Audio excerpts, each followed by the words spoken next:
ఓం నమః శివాయ. ఓం నమో నారాయణాయ. ఓం శ్రీ నరదృష్టి నివారణ కాల భైరవాయ నమో నమః. ఓం కుజ అరిష్టేతు సంప్రాప్తే కుజ పూజాంచ కారయేత్. కుజ ధ్యానం ప్రవక్ష్యామి రుణ రోగ శత్రుపీడోప ఉపశాంతయే. హరి ఓం.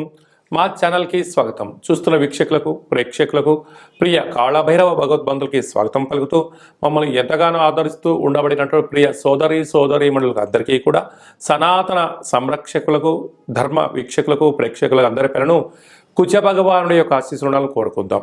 కుజుడు రోగకారకుడు, రుణకారకుడు, శత్రుకారకుడు. ఎవరి యొక్క జాతకంలోనైనా లగ్నంలోనైనా 1లో 2లో 4లో 7లో 8లో 12లో కుజుడు సంచారం చేసినట్లయితే కుజదోష ప్రభావం ఉంటుంది. అలాంటి రుణాలు రోగాలు కుజదోష ప్రభావం ఎవరిపైన ఉండకుండా అందరినీ చల్లని చూపులతో ఆయురారోగ్యాలుగా ఆశీర్వదించాలని ఏడాది తర్వాత కుజ భగవానుడు 28వ తారీఖు 12వ నెల 2023 నుండి 5వ తారీఖు 2వ నెల 2024వ సంవత్సరం వరకు సంచారం చేయనప్పుడు ఎలాంటి ఫలితాలు ఉంటాయో, ఏడాది తర్వాత ధనుసు రాశిలో సంచారం చేయనప్పుడు ఎలాంటి ఫలితాలు ఉంటాయో సవివరంగా సంపూర్ణంగా తెలుసుకుందాం. మిథున రాశి వారికి 7వ స్థానంలో ధనుసు రాశిలో ఏడాది తర్వాత కుజ భగవానుడు సంచారం చేయడం వలన నూతనంగా పనులు ప్రారంభించేటువంటి వారికి ఇది కొద్దిపాటి యోగదాయకమని, వివాహ ప్రయత్నం చేసే వారికి కలిసి రావడము, వృత్తులలో ఉద్యోగంలో వ్యాపారంలో ధనం అందడము, అన్నింటా విజయం వీరి సొంతం కాబోతుందని చెప్పి గమనించాలి.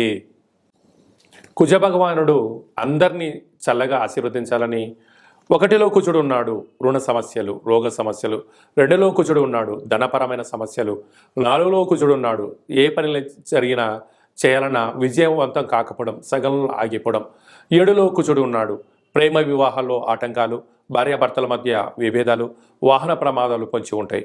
8లో కుజుడు ఉన్నాడు యంత్ర ఆయుధాలతో ప్రమాదాలు, జలగండము భూగండము యంత్ర ఆయుధాలతో మరణాయుధాలతో ఇబ్బందులు ఉంటాయి. వ్యయంలో కుజుడు ఉన్నాడు ఖర్చు పెట్టడమే తప్ప తిరిగి తెచ్చుకోవడం లేనటువంటి పరిస్థితి ఉంటుంది. భూముల్లో పెట్టుబడి పెట్టడం, అమ్ముకోలేకపోవడం, అలాగా అనేక రకాలమైన కోర్టు పోలీస్ స్టేషన్ల చుట్టూ తిరిగే పరిస్థితి అధికంగా ఉంటుంది. కనుక ఇలాంటి కుజ భగవానుడి యొక్క అనుగ్రహం లేనటువంటి వారందరం ఏం చేయాలి అన్నట్లయితే, ప్రతి మంగళవారం పూట ఉదయం 6 గంటల నుండి 7 గంటల వరకు కుజహోర జరుగుతూ ఉంటుంది. అలాంటి కాల సమయంలో మౌనంగా ఉండడం, వీలైనంత వరకు కుజ ధ్యానం చేసుకోవడం యోగదాయకం. అలాగనే ఎరుపు వస్త్రాన్ని ఎరుపు క్లాత్ మీద కూర్చొని సాధన చేయడం వలన అంగారకుడి యొక్క ఆశీస్సులు అద్భుతంగా మనకు ఉంటాయి. అలాగా ప్రతి మంగళవారం పూట కందిపప్పుతో కూడుకున్న ఆహారాన్ని భుజింపచేయడం, ఒక ఎరుపు క్లాతులో 1 కేజీ బావు కందులను కానీ కందిపప్పును కానీ మూట కట్టి ఒక 7 ఎర్రటి ఒత్తులను ఆముదంలో ఇలాంటి సమస్యలు ఉండబడిన వారికి దిష్టి తీసి ప్రవహించే నీటిలో వేయడం వలన చేపలు లాంటివి అనేక తిని తనకున్న కుజదోషం తొలగిపోతుంది. అలాగనే నానబెట్టి గోమాతగా పెట్టడం వల్ల కర్మదోషం తొలగిపోతుంది. అలా కుదరలేదు బ్రాహ్మణుడికి దానం ఇవ్వడం వల్ల బ్రాహ్మణ భోజనం చేయడం వల్ల మనకు సంచిత ప్రారంభ ఆగమిక కర్మలు తొలగిపోతాయని చెప్పి గమనించాలి. అలా మీరు పడుకునేటువంటి రూమ్లో ఒక ఎరుపు లైట్ని ఏర్పాటు చేయడము, ఎరుపు క్లాత్తో పైన పడుచుకొని పడుకోవడము, అలాగే ఎరుపు వస్త్రాన్ని దానం చేయడం వల్ల రుణ సమస్యలు రోగ సమస్యలు తొలగిపోతాయి.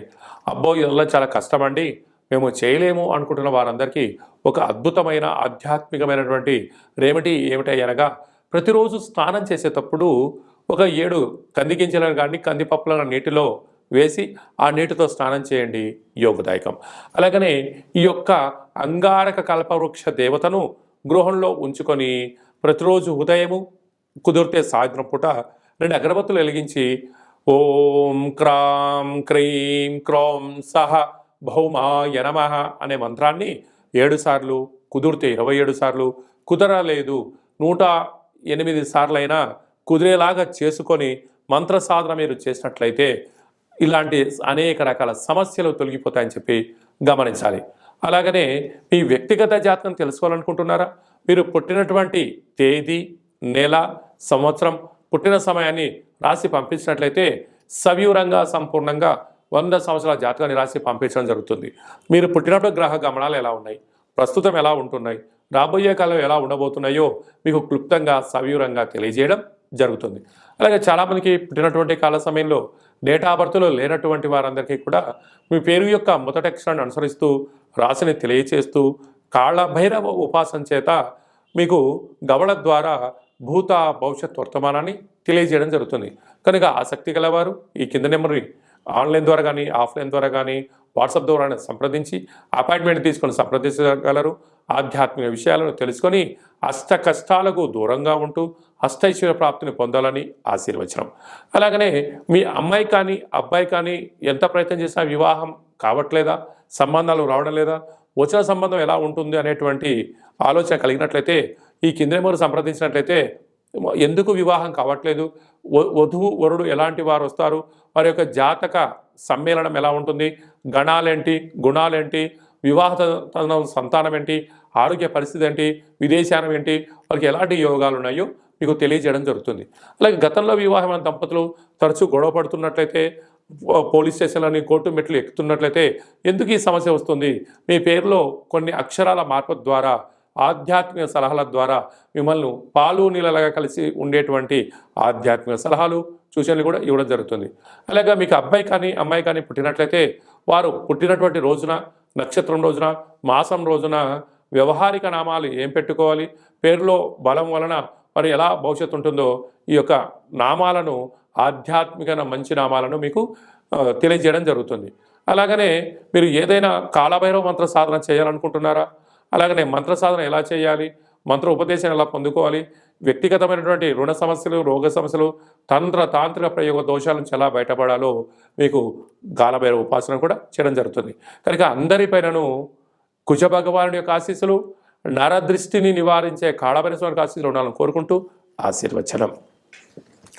ఓం కాళకాలాయ విద్మహే కాళాతీతాయ ధీమహి తన్నో శ్రీ స్వర్ణాకర్షణ కాళభైరవ దేవత రుణ రోగ శత్రు నిర్మూలన దోషపీడ ఉపశాంతయే దీర్ఘాయుష్మాన్ భవ. ఈ వీడియో మీకు నచ్చినట్లయితే లైక్ చేయండి, షేర్ చేయండి, మా ఛానల్ని సబ్స్క్రైబ్ చేసుకోండి. మేము చేస్తున్న ఆధ్యాత్మిక వీడియోలు అందరికన్నా మీ యొక్క రాశి గురించి, మీ వ్యక్తిత్వం గురించి తెలుసుకోవాలి అన్నట్లయితే మా ఛానల్ని సబ్స్క్రైబ్ చేసుకోండి, ఆలన్న బటన్ కూడా తెలియజేయండి. ఈ భక్తి సమాచారాన్ని భగవద్బంధులకు మిత్రులకు చేరవేసి అంగారకుడి యొక్క ఆశీస్సులు, నరదృష్టి నివారణ కాళభైరవ స్వామి ఆశీస్సులు పొందగలరని చెప్పి చిన్న విన్నపం.